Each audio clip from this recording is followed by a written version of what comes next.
చాలా మంది రైతులు మహిళా రైతులు కానీ చాలా ఇబ్బందులు పడ్డారు. వాళ్ళు దీని ఈ రోజు నారా చంద్రబాబు గారు మంత్రి అయ్యారు. ఇక్కడ పండగ వాతావరణం ఉంది. దీన్ని విధంగా చూస్తారు.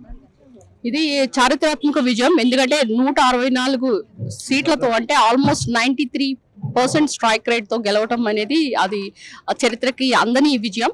ఇది చారిత్రాత్మక విజయం. ఎందుకంటే మీరు ఎక్కడైనా అసెంబ్లీలోనో ప్రజాస్వామ్యంలో కానీ ఎక్కడైనా ఆఫ్టర్ ఎలక్షన్ తర్వాత ఒక ప్రతిపక్షం ఉంటుంది ప్రశ్నించడానికి. ఎందుకంటే అధికార పార్టీని ఏ విధంగా వాళ్ళ యొక్క సమస్యలు కానీ ముందు పెట్టడానికి ఒక ప్రతిపక్షం అవసరం. కానీ ఈ రోజు ప్రతిపక్షం లేని అసెంబ్లీ ఏదైనా ఉంది అంటే అది ఆంధ్ర రాష్ట్రంలోనే జరిగిందని ఈ రోజు గ్లాస్ లో పసుపు తీసుకొని కమలం పూలతో మరి ఎన్డీఏ ప్రభుత్వానికి చారిత్రాత్మక విజయం అందించిన అమరావతి రైతులు ఈ రోజు ఉన్న సింబాలిక్ కూడా ప్రజాస్వామ్యం గెలిచింది, అమరావతి నిలిచింది. ఇది కాన్సెప్ట్. ఎందుకంటే వీళ్ళు 1631 రోజులు అహర్నిశలు పోరాడి పట్టువదలని విక్రమార్కుల్లాగా ఈ రోజు మరి ఏ విధంగా వీళ్ళు ఈ యొక్క రైతులు మరి ధర్నాలు చేశారో ఈ ధర్నా పాయింట్స్ కి 1631 రోజులు నిన్నటితో లాస్ట్ డే. ఎందుకంటే ఎప్పుడైతే చంద్రబాబు నాయుడు గారు నారా చంద్రబాబు నాయుడు నేను అని ఎప్పుడైతే తన యొక్క ప్రామిస్ ఏ విధంగా చేశారో తన యొక్క స్వేరింగ్ సెరమనీ ఆ రోజుతో ఈ యొక్క ధర్నా పాయింట్స్ క్లోజ్ అయినాయి. ఎందుకంటే అమరావతి ప్రదాత, ఈ ప్రజా రాజధాని యొక్క సృష్టికర్త మరి అప్రచాణిక్యుడు చంద్రబాబు నాయుడు గారు. ఆయన వస్తేనే మళ్ళీ అమరావతి అభివృద్ధి సాధ్యమని మేము చెప్పడం కదండి. నిన్న సీట్ యాక్సెస్ రోడ్లో ఉన్న లైట్స్ అయితేనేంటి, తర్వాత సచివాలయంలో సెక్రటేరియట్స్ లో ఇక లైట్స్ దేదీప్యంగా వెలుగుతుంటే ఇది నాకు చాలా సంతోషం వేస్తుంది. ఎందుకంటే ఒక ఎమ్మెల్యేగా నేను ఉన్నప్పుడు ఒక లైట్ లేదంటే సిఆర్డీ కమిషన్ అడగండి అని పంచాయత్ సెక్రటరీ చెప్పారు. ఎందుకంటే ఈ పరిధి అంతా కూడా సిఆర్డీ రేంజ్ లోకి వెళ్ళిపోద్దని. కానీ ఈ రోజు మరి మన అడగకుండానే ఈ యొక్క లైట్లు వెలుగుల జిగేలు అయితేనేంటి, వాళ్ళు చేస్తున్న ఈ యొక్క సీట్ యాక్సెస్ రోడ్డు ఏదైతే గ్రావెల్ దొర్లుకొని తర్వాత రోడ్లు తోపుకొని వెళ్ళిన రోజు నుంచి ఈ రోజు మనం గమనిస్తే జంగిల్ క్లియరెన్స్ కూడా వాడు అడగకుండానే చేసేసి రోడ్లు కూడా ఎంత శుభ్రంగా ఉన్నాయి మీరు గమనించవచ్చు. కనుక అభివృద్ధి అనేది నిన్నటితోనే ఈ యొక్క అభివృద్ధి పరుగులు తీస్తుంది. పోలవరం కంప్లీట్ చేశారు. అంతేకాకుండా 1995లో చంద్రబాబు నాయుడు గారు తన యొక్క సీఎం గా ప్రమాణ స్వీకారం చేసిన తర్వాత విజన్ 2020 అన్నప్పుడు ఎవరు నమ్మలేదు. కానీ మీరు చూసారా ఈ యొక్క హైదరాబాద్ లో నీళ్లు లేకపోతే ఐటీ రంగాన్ని సృష్టించి 2000 కోట్లు ఆయన ఖర్చు పెడితే 16 లక్షల ఉద్యోగాలు వచ్చి ఈ రోజు హైదరాబాద్ అంటే ఒక గొప్ప ఐటీ సెక్టర్స్ ఇన్ఫోసిస్ అయితేనేంటి, తర్వాత సత్యం చాలా కంపెనీస్ రావటం, తర్వాత ప్రపంచమే హైదరాబాద్ ని కొనే రోజును మనం చూసామంటే విజన్ 2020తో ఆయన ఏంటనేది ప్రూవ్ చేశాడు. కనుక పూర్ టు రిచ్ అంటే సంపద సృష్టించాలి, పేదలకు పంచాలి, ఇది కాన్సెప్ట్. అంతేగాని అప్పు తీసుకురావాలి పంచాలి కాదండి. 12 లక్షల కోట్ల అప్పులు ఎవరు మనీ అని ఎవరి యొక్క సొమ్మని ఆయన తీసుకొచ్చి అప్పులు తెచ్చి ప్రజలకి 2.5 లక్షల కోట్లు పంచితే ఈ యొక్క ప్రజలు ఏ విధంగా చూశారు? లేడీస్ అంతా మావైపోయి ఉన్నారు.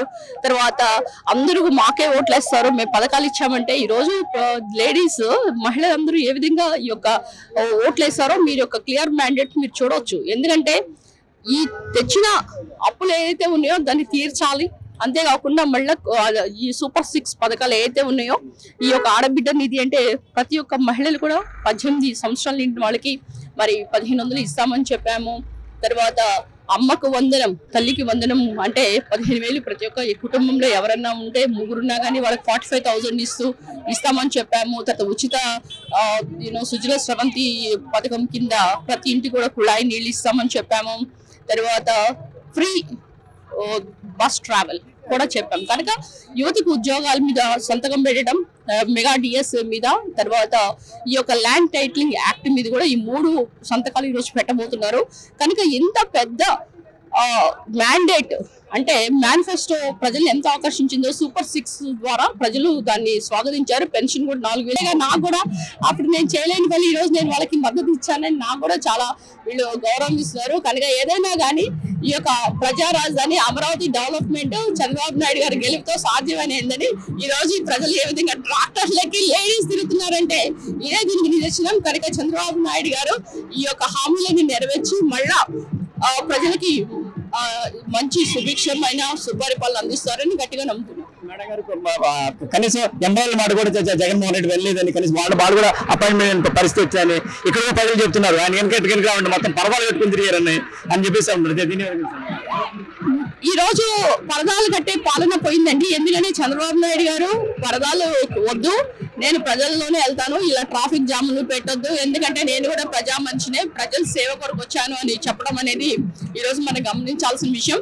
ఒక సీఎం క్యాండిడేట్ చాలా చెప్తుంటారు, కానీ ఈ రోజు సీఎం అయిన చంద్రబాబు నాయుడు గారు నాకు ఎలాంటి ప్రోటోకాల్స్ ఇలాంటివి పెట్టొద్దు, ప్రజలందరూ కూడా ట్రాఫిక్ జామ్స్ చేయొద్దు అనేసి తను రావడం చూస్తుంటే ఈ రోజు చాలా నిజంగా ఈ యొక్క సుపరిపాలన ప్రజాపాలన వచ్చింది కూడా గట్టిగా నమ్ముతున్నాం. ఏదైతేనేంటి ఈ రోజు మీరు జగన్మోహన్ రెడ్డి గారి పరిస్థితి చూస్తే ఎమ్మెల్యేస్ కి అపాయింట్మెంట్ ఇవ్వడం కాదు కదా, ఈ రోజు ఎమ్మెల్యేస్ ఎవరైతే ఓడిపోయారో వాళ్ళ ముందు కూర్చొని సమీక్షలు చేస్తున్నాడు. ఈ సమీక్షలు ఏదో ముందు చేసినట్టే కనీసం ఒక 60 సీట్లనే వచ్చాయండి. ఈ రోజు 11 సీట్లతో ఈ ఆంధ్ర ప్రజలు దిమ్మ తిరిగి బొప్పి కట్టేలాగా ఈ రోజు షాక్ ట్రీట్మెంట్ ఇచ్చారు. కనుక జనాలందరూ ఓదార్చారు. మొన్న ఆయన ఓదార్చడానికి మన అమరావతి మహిళా రైతులు వెళ్ళారు. ఆయన దానికి ఎట్టుపడ్డారు అనుకుంటున్నారు మేడం గారు. ఎందుకంటే అమరావతి రైతులు చేసిన ఈ యొక్క సమిష్టి కృషితే అమరావతిని సాధించిందండి.